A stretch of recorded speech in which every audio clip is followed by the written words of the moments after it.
안녕하세요. 자유튜브더 자윤입니다. 자, 오늘도 연준의 중요한 메시지 한번 확인해보고 우리가 시장에서 어떻게 대응하면 좋을지, 시장에서 어떤 일들이 일어나고 있는지 한번 살펴보면 좋을 것 같습니다. 자, 기술주가 폭락을 하고 있습니다. 현지 시간으로 5월 24일 미국 시장에서는 스냅이 큰 폭으로 하락했고 플랫폼 주식뿐만 아니라 성장 기술주들이 전체적으로 많이 내렸다는 점 우리가 주목할 필요가 있는데요. 자, 기술주의 폭락이 이어지면서 개미들의 올해 주식 투자 성과 부진이 이어지고 있습니다. 자, 그러면은 기술주 폭락이 왜 개미들의 성과 부진인가 의문을 가지시는 분들도 있을 건데요. 자, 대다수의 개미들은 기술 성장주에 열광을 했고요. 자, 그리고 지금도 유효합니다. 여러 가지 데이터를 통해서 확인할 수가 있는데요. 자, 그래서 제가 한번 가져와 봤습니다. 개미들의 최애 종목, 미국 개미들의 최애 종목 탑10이 뭐냐? 자, 미국은 매매 주체별 동향이 나오지 않습니다. 그렇기 때문에 미국 개미들이 가장 많이 이용한다는 로빈후드 앱에서 가장 많이 순매수된 종목들을 뽑아보면은 자, 리스트가 이렇게 나옵니다. 자, 그래서 1위 테슬라, 2위 엔비디아, 3위 애플부터 시작해서 포드, 마이크로소프트, 아마존, 디즈니, 니오, 루시드, 넷플릭스 이렇게 탑10을 구성하고 있는데요. 자, 올해 YTD 기준으로, 자, 올해 2022년 기준으로 지금 이 최애 종목 탑10의 주가 수익률을 보면은 테슬라 마이너스 47, 엔비디아 마이너스 46을 비롯해서 니오 마이너스 56, 루시드 마이너스 58, 넷플릭스 마이너스 69%까지 거의 뭐 반토막 수준, 평균적으로 한 40% 정도는 손실이 나고 있는 걸로 파악이 되고 있습니다. 자, 그리고 최근 일주일 동안 많이 매매된 종목으로는 마이크로소프트와 트위터, 스냅이 있는데요. 자, 트위터 같은 경우도 계속해서 흘러내렸고 마이크로소프트도 약세를 보였습니다. 물론 마이크로소프트 같은 경우는 그래도 좀 선방한 축이다 이렇게 볼 수가 있겠는데, 자, 특히 여기 보면 스냅이 또 들어와 있는 거 확인할 수 있죠. 자, 이번에 스냅 폭락 여파로 인해 가지고 많은 매수세가 몰린 게 아닌가 이렇게 또 생각이 들긴 하는데, 어쨌든 미국 개미들, 한국 개미들과 마찬가지로 성장 기술주에 열광하고 있다는 거 우리가 확인할 수 있습니다. 자, 그리고 참고로 말씀드리자면은 이제 우리나라 개미들, 우리나라 서학 개미들의 최애 종목 탑10을 살펴보면은 화면상으로 이제 글자가 좀 작아가지고 잘 안 보일 수도 있는데, 자, 보면은 QQQ, 그리고 속슬, 필반도체, 세배 레버리지, 자, 그리고 테슬라, 엔비디아, 알파벳, 애플, 마이크로소프트, 자, 그리고 S&P 500 ETF인 스파이, 그리고 또 QQQ, 그리고 불주 이렇게 있습니다. 자, 첫 번째 최애 종목은 제가 잘못 말씀드렸는데 TQQQ죠. 나스닥 100 추종 3배 레버리지 상품입니다. 자, 그래서 올해 수익률 굉장히 안 좋다는 건 누구나 다 알고 있습니다.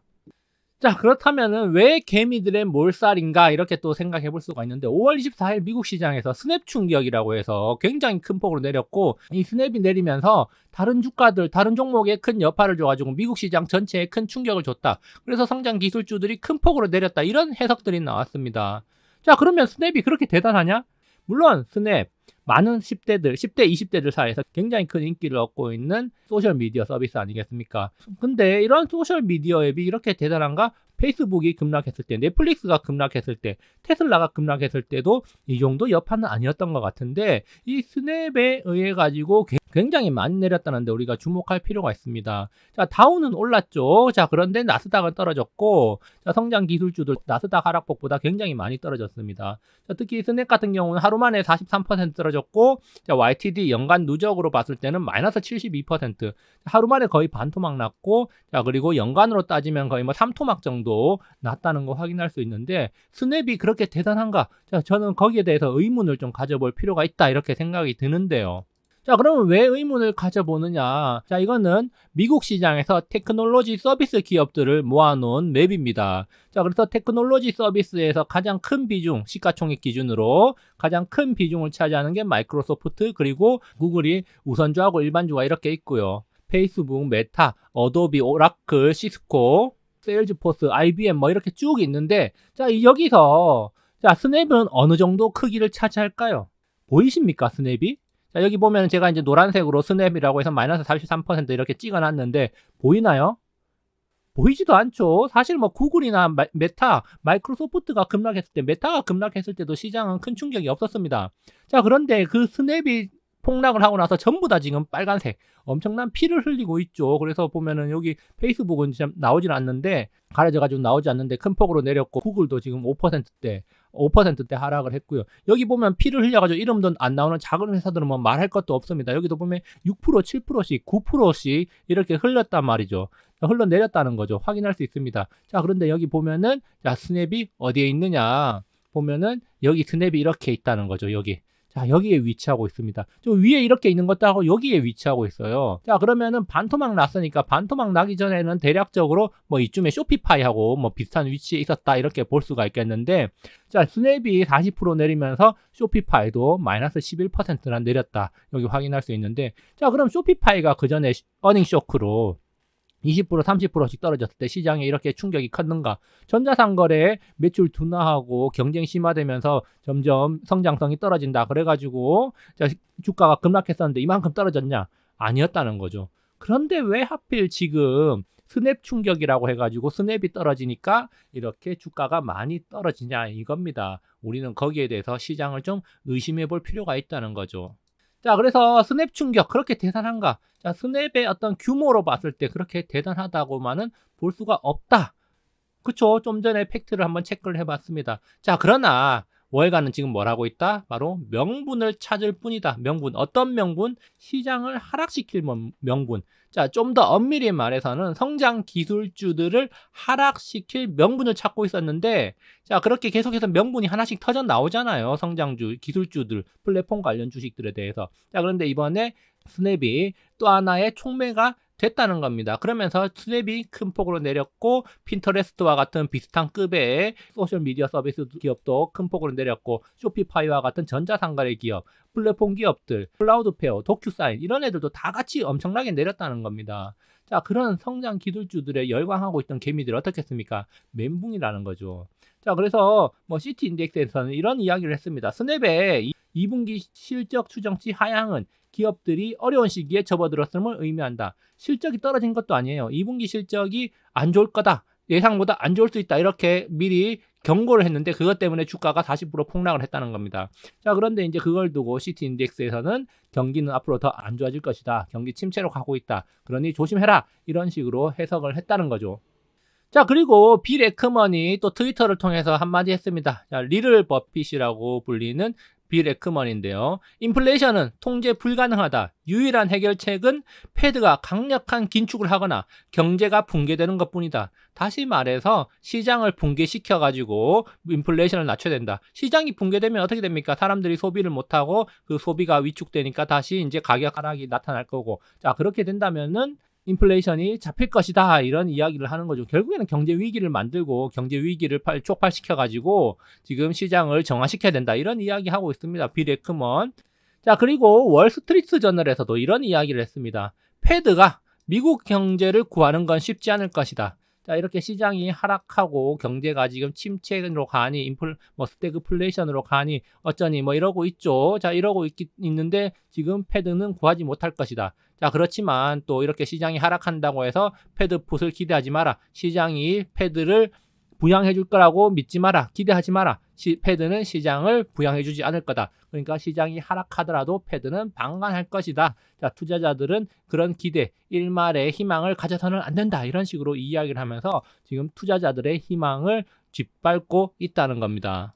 자, 그리고 뱅크 오브 아메리카에서는 또 어떤 이야기를 했느냐. 패드 풋은 연준이 패닉에 빠질 때만 나타날 수 있다. 자, 연준이 패닉에 빠지려면 더 많은 시장 패닉이 필요하다. 자, 연준이 패닉에 빠졌을 때 그때서야 패드 풋이 나올 수 있고 연준이 시장을 부양하기 위해서 어떤 조치가 나올 거다. 자, 그런데 지금은 그때가 아니라는 거죠. 그러면은 연준이 패닉에 빠져서 패드 풋이 나오려면 어떻게 만들어야 돼? 시장 패닉, 즉 시장이 더 하락을 해가지고 패닉 상태에 빠져들어야 된다. 그러니까 아직 시장이 더 빠져야 된다. 그러니까 연준의 어떤 행동을 기대하지 마라. 이런 이야기를 하고 있는 겁니다. 자, 굉장히 혼란스럽죠. 개인 투자자들이 이런 이야기를 지금 접하면서 이제 시장은 이제 더 빠지는가? 지금이라도 손을 빼야 되나? 경제는 더 안 좋아지고 연준은 계속 금리를 올리고 패드 풋은 기대할 수 없고 자, 지금 상황에서 그렇다면은 손절이라도 해가지고 지금 있는 것을 현금화시켜서 나중에 더 좋은 기회가 올 때까지 기다려야 되나? 이런 고민을 할 수가 있다는 겁니다. 자, 그리고 또 월가에서 나름 유명한 인물 중에 한 명인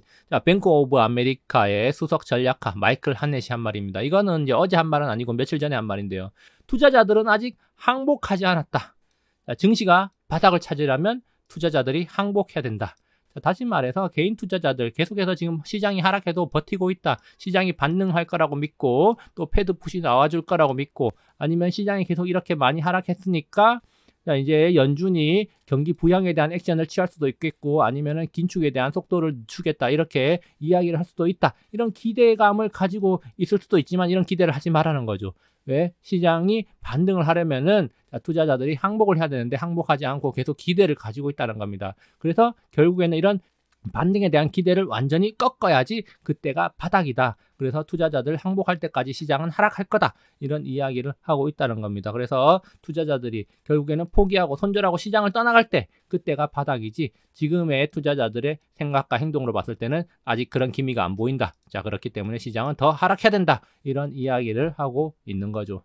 그래서 월가의 이야기들을 한번 살펴보니까 굉장히 지금 부정적인 이야기들, 개미 몰살, 개미들이 빨리 항복을 해야 된다. 시장이 더 떨어져서 항복해야 되고 경기 침체가 찾아와야 되고 지금 시장이 패닉에 빠져야 된다. 그래야지 시장이 반등할 수 있을 것이다. 이런 이야기를 하고 있습니다. 자, 지금 개미들이 버티고 있기 때문에 반등이 나오지 않고 계속해서 더 지금 아직은 바닥이 아니다. 이런 이야기들 계속 나오고 있는 거죠. 그러면서 경기는 안 좋아지고 경기 침체로 갈 것이라는 이야기로 양념을 치고 있습니다. 자, 그래서 지금까지 보면은 뭐 그렇게 보여요. 자, 개미들이 선호하는 성장 기술주들은 지금 완전 패대기 쳐가지고 나락으로 갔지 않습니까? 나스닥 2% 넘게 빠졌는데 다우지수는 상승을 했어요. 5월 24일 이야기입니다. 5월 24일. 자, 그러면서 이제 나스닥이 그렇게 빠진 이유를 스냅쇼크라고 표현을 하고 있는데, 자, 과연 이 스냅쇼크가 합리적인가? 자, 그래서 스냅쇼크를 직접적으로 영향을 받은 테크놀로지 서비스, 자, 그리고 일렉트로닉 테크놀로지 그리고 컨슈머 서비스의 일부 자 그리고 컨슈머 듀어러블즈 자 테슬라가 포함된 성장주죠. 성장주 전기차 부분 자 그리고 리테일 트레이드 섹터에서도 지금 아마존과 같은 온라인 기반의 서비스들 알리바바도 마찬가지고요. 자 이런 것들 전부 엄청나게 많이 떨어졌다는 겁니다. 그런데 보면은 IT 테크놀로지 자 성장주라고 불리는 것들이 엄청나게 많이 떨어졌는데 여기 보면 초록색이 굉장히 많아요. 파이낸스, 헬스 테크놀로지, 컨슈머, 논 듀어러블즈, 미네랄 에너지, 커뮤니케이션, 그 다음에 유틸리티, 헬스 서비스 뭐 이런 것들 보면은 초록색이 굉장히 많다는 거는 주가가 올랐다는 겁니다. 나스닥이 지금 나락으로 빠지고 있을 때 이런 것들은 올랐다는 거예요. 자, 개미들이 선호하는 성장 기술주들이 패대기 쳐질 때, 스냅쇼크를 명분으로 패대기 쳐질 때, 자, 대체로 기관들이 선호하는 섹터는 올랐다는 겁니다. 자, 이 점이 굉장히 저는 중요한 포인트라고 봐요. 자, 그러면 이것들이 기관이 선호하는 섹터라고 어떻게 또 알 수 있느냐? 제가 여기 시간 관계상 제시를 하지는 않았지만 버크셔 해서웨이 포트폴리오나 블랙록 포트폴리오 다른 기관이나 헤지펀드 투자자들의 포트폴리오 대부분을 보면은 테크놀로지에 집중되어 있는 게 아니라 이런 것들도 좀 많이 담아져 있다는 점을 우리가 주목할 필요가 있습니다. 특히 최근에 올해 에너지 쪽을 많이 담았어요. 그런 기관들은 버크셔 해서웨이 같은 경우도 에너지 관련 기업, 쉐브론 같은 경우는 대주주로 올라섰잖아요.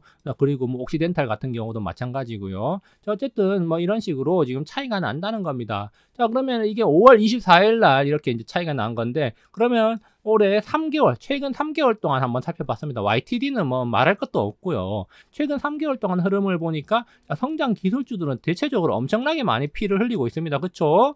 엄청나게 많이 피를 흘리고 있고, 뭐 파이낸스도 사실은 그렇게 좋은 건 아니에요.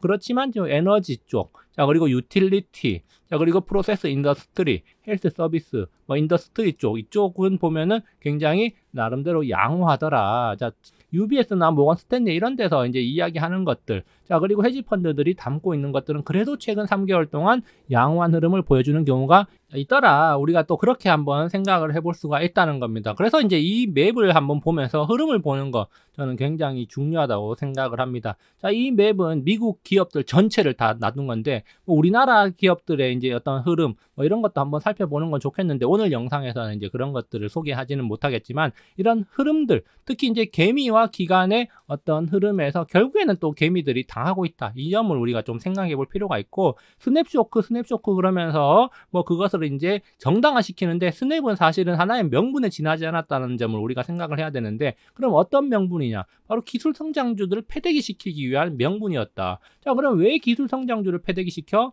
바로 개미들의 최하 종목이 대체적으로 상위 종목은 전부 기술 성장주에 편중되어 있기 때문에 이런 기술 성장주를 패대기시키면은 개미들을 패닉 상태에 빠뜨리기 좋다는 겁니다. 왜? 개미들이 패닉 상태에 빠져야지 그때가 바로 바닥이다. 개미들이 시장을 탈출해야 된다. 개미들이 시장에서 빠져나갈 때, 허겁지겁 도망갈 때, 자, 그때가 바닥이다. 이런 인식이 지금 월가에서 있다는 점을 우리가 주목을 해야 됩니다. 월가의 큰 손들은 개미들을 패대기 쳐가지고 개미들을 시장에서 어떻게든 떨궈내려고. 자, 그래서 개미들이 자산이 감소하면 어떻게 됩니까? 돈 쓸 돈이 별로 없어지니까 소비를 좀 줄이게 되고 인플레이션을 잡는데 조금이나마 도움이 되기 때문에 그런 상태로 좀 만들려는 계획이 아닐까, 또 이렇게 또 합리적인 의심을 한번 해봅니다. 어쨌든 지금 월가는 개미들을 사냥에 나서고 있다는 점 우리가 주목을 해야 되고요. 그렇기 때문에 성장 기술주는 조심해서 다뤄야 된다, 이렇게 또 볼 수가 있겠습니다. 물론 단기적으로 또 반등이 나올 수는 있어요. 많이 낙폭 과대에 따른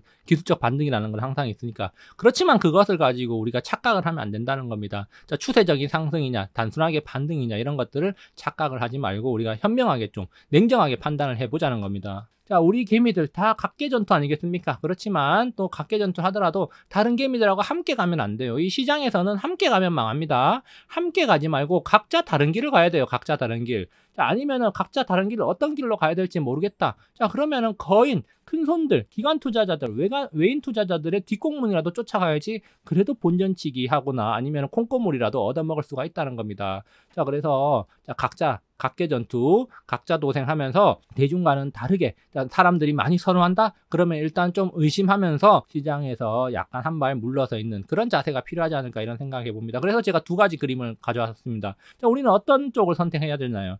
야, 여기는 날다람쥐예요. 날다람쥐. 여기는 레밍입니다. 레밍은 어때요? 그냥 군중에 휩쓸려가지고 그냥 생각 없이 따라갑니다. 생각 없이 따라가다가 앞에 죽든 말든 그냥 계속 뒤에서 밀어가지고 다 같이 죽어요. 그렇죠? 자, 그렇지만 날다람쥐는 어떻습니까? 뭐 나무에서 떨어져도 혼자 날아가가지고 살아날 수 있어요. 그래서 혼자 이렇게 잘 살아날 수 있는 그런 투자자가 돼야 되지 않을까. 이 레밍이 아니라 우리는 날다람쥐 같은 투자자가 돼야 되지 않을까, 이런 생각해 봅니다.